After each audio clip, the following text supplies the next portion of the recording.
Welcome to Designing Your Life Today, the podcast designed for people who want to build a magnificent life, profitable business, and lots of wealth. Everything you desire is waiting for you to claim it. There's no creating involved, only invention through imagination and building through action. You are at the center of all your desires, dreams, and achievements. Welcome to Designing Your Life Today, the podcast that's all about your success, achieving your goals, building wealth through your business, and building your most passionate, powerful, magnificent life. Discover ways to use your purpose to connect you to serving others and living your dreams. I am Pat Council, and I know you are built by design to win. And it all begins with knowing how to tap into your success energy. Let's get on the path of discovery, decisive action, development, and unwavering dedication to your life's calling. It's time to embark on a transformative journey where your deepest passions become your most rewarding achievements. Embrace your power to shape your destiny, because this is your moment to do life with power.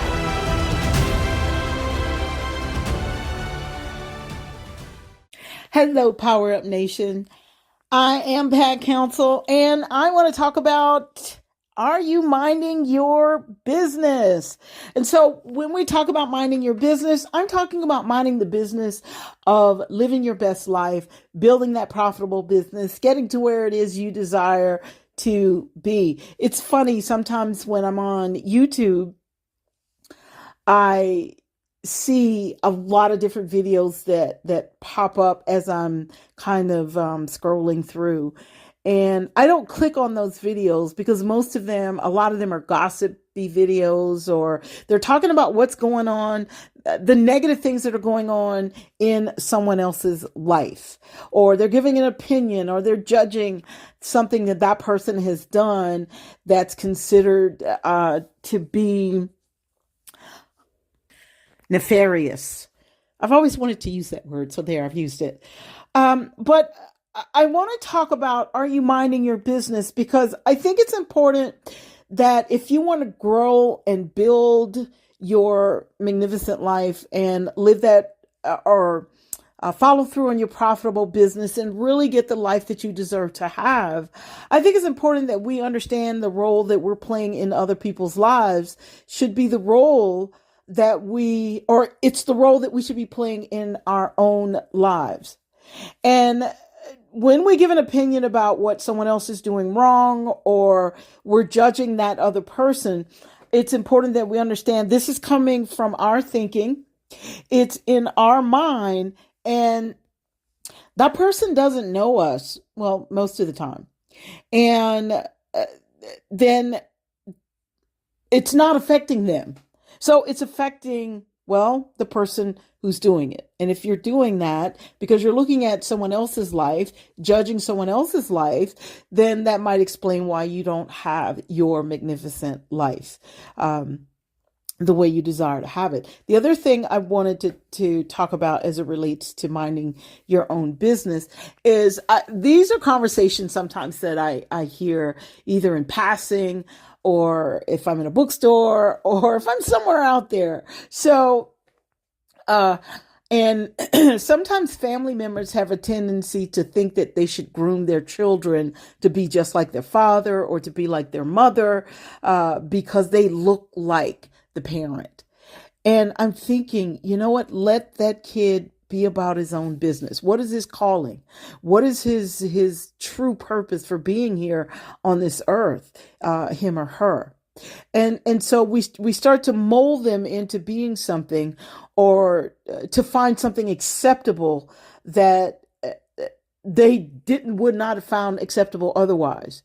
For example, when I was growing up, because I do like to talk, I was groomed to be a lawyer, and also the words doctor came up as well.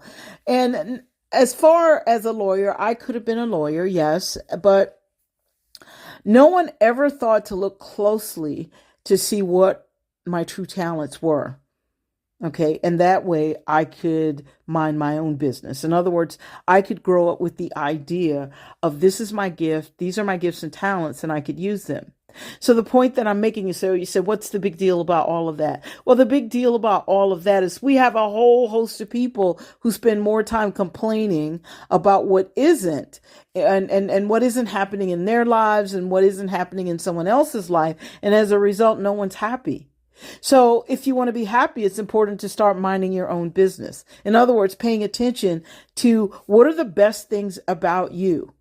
What are the gifts and talents that you have that you're not using, that you're holding back on, that you're coming up with 1,000 excuses as to why you can't make that happen? Now, for me, I actually wanted to grow up and be a writer and a singer and be on Broadway. And while I never made it to Broadway, when I was in the military, that was one of my jobs at some point. So I didn't get the chance to perform and use my gifts and talents. However, I shied away from using those gifts and talents up until I was about 16 or 17 years old. And it's because well, I was minding everybody else's business. And I'm saying that to say everybody else was telling me how to think and who I should be or what they thought of me. And so when I started minding my own business and paying attention to my own life, then things started to blossom for me. In other words, my confidence went up. I started to embrace the real me instead of being someone that someone else wanted me to be. And see, here's the thing you have to understand, that when you're looking at someone else's life or you're allowing someone else to bring their so-called business into your life or tell you how to live your life or who you should be, then what's happening is you have a bunch of lies that are going into your head. And a lie that you start to believe, well, it becomes that self-fulfilling prophecy in your life. In other words, it acts as law until you neutralize it, until you make those changes and till you decide this is not who I am and this is not who I want to be. And this is not what I really want to do with my life, which might explain why so many people complain about their jobs. So I thought I would look it up before this podcast just to see how many people really complain about their jobs. And according to CNBC, 60% of people reported being emotionally detached at work, and 19% says that they're absolutely miserable. And only 33% reported feeling engaged. So if you put 60% and then the 19% together, so that's 79% of the people who are not exactly attached to the job or don't feel like this is where they should be. Now, it does say 33% feel engaged, but that's not the same thing as saying I'm in love with this job, because we have 79% that are saying, you know what? Yeah, I don't feel any real connection here, or 60% saying I don't feel any real connection, and then 19% saying, you know what, I'm absolutely miserable. So that's a large percentage of people who are working jobs to either help turn the wheels in whatever country they're living in. Well, these statistics are from the US. And these are people who are working on jobs. So they're doing it for the sake of a dollar. And I get it, because people say, hey, you know what? I have to be able to pay my bills. I have to take care of myself. But it's interesting that growing up, none of us, or very few of us, were told, hey, you know what? Your divinely inspired gifts and talents will provide for you. You just need to develop those skills. And you just need to see what those skills are, and then practice and become among the best. Think about that. Some of the highest paid people today, they don't have college degrees and they didn't finish college. Some of the ones that started, but they're some of the wealthiest people across the world. So they don't have a problem paying their bills, but at the same time, they're doing what they absolutely love. So can you imagine? So they are minding their business. So can you imagine living that kind of life? You see? And here's the thing is that when we start to be miserable about, I guess, who we are or what we're doing with our lives, what happens is we go to the side of negative thinking. And so then we have this all or nothing thinking. I'll have to do this job, otherwise I won't make money. Okay. I have to do this job, otherwise I won't survive. Not one time do we kind of think, you know what? Why don't I use this job as leverage? In other words, I can work this job while I can actually start to sharpen my skills or start to discover what my true calling is. I can tell you there's nothing better than being able to operate within your calling. There's nothing better than that. So what do you do when you're this unhappy person? And I'll tell you what made me want to talk about this.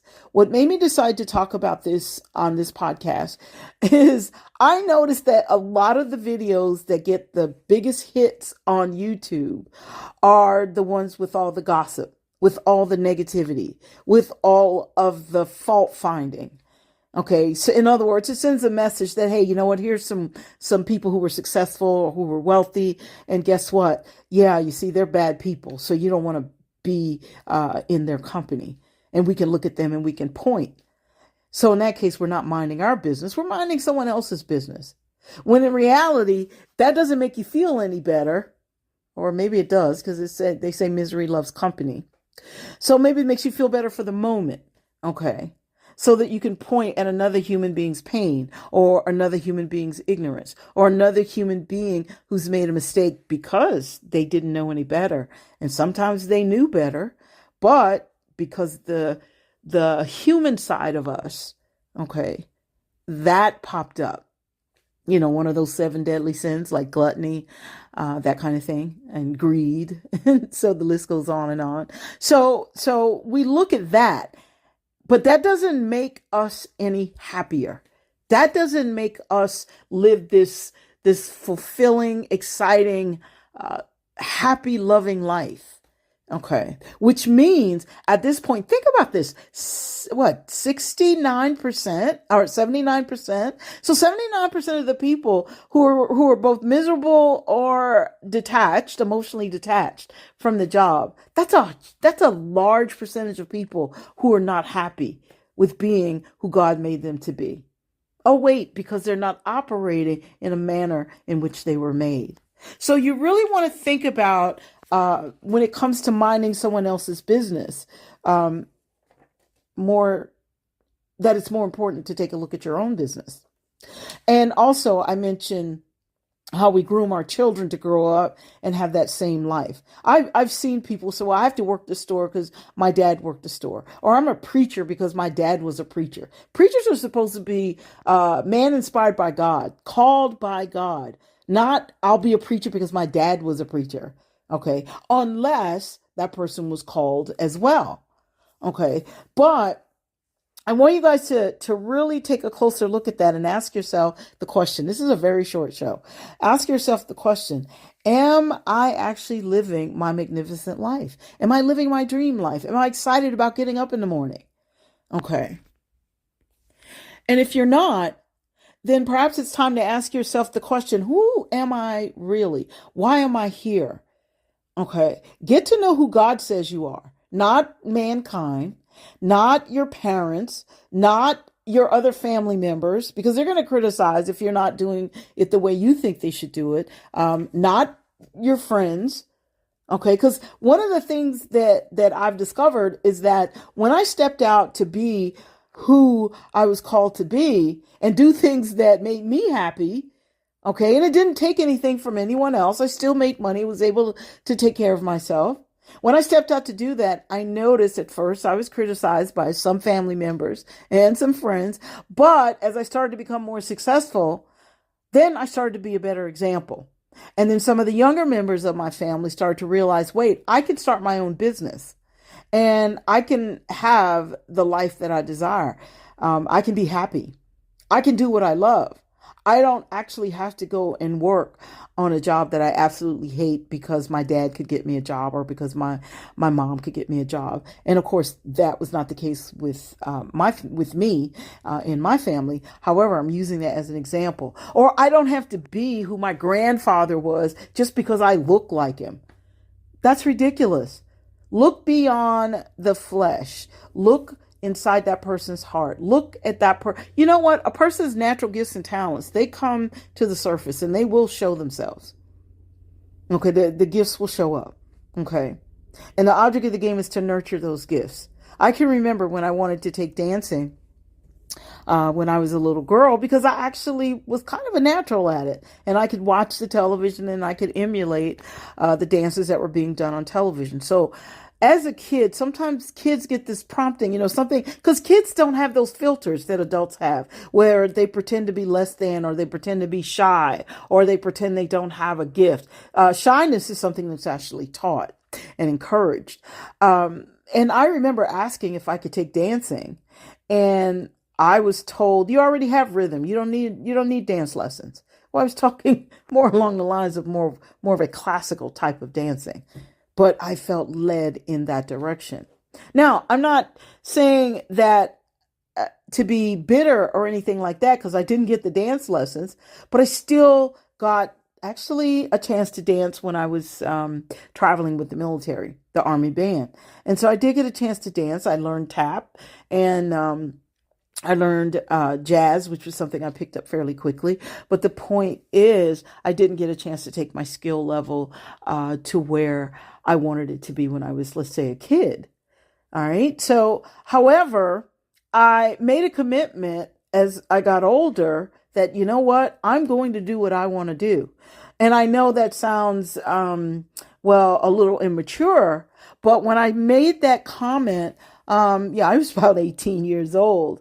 But I also promised myself that I was going to pay my own way, that I wasn't going to make someone else pay for me minding my own business. And I pretty much did that. I mind my business. I didn't get in anyone else's business. I didn't gossip about other people. Now I listen to other people gossip about other people, and they tried to draw me in, and I didn't participate in it. Okay, all right, I did gossip about one aunt once or twice, but eventually I grew up. And I realized the importance of putting my attention on being who God made me to be. So when it comes to your purpose, when it comes to your divinely inspired purpose, are you living in that purpose? Are you doing what you're called to do? And here's the thing as I start to wrap up, you guys, I want to say this. I always have to throw in a little caveat. Just because you have this purpose, that does not mean it's going to work out for you, because you have to do check all the boxes. Okay. You have to cross all of the checkpoints. So what do I mean by that?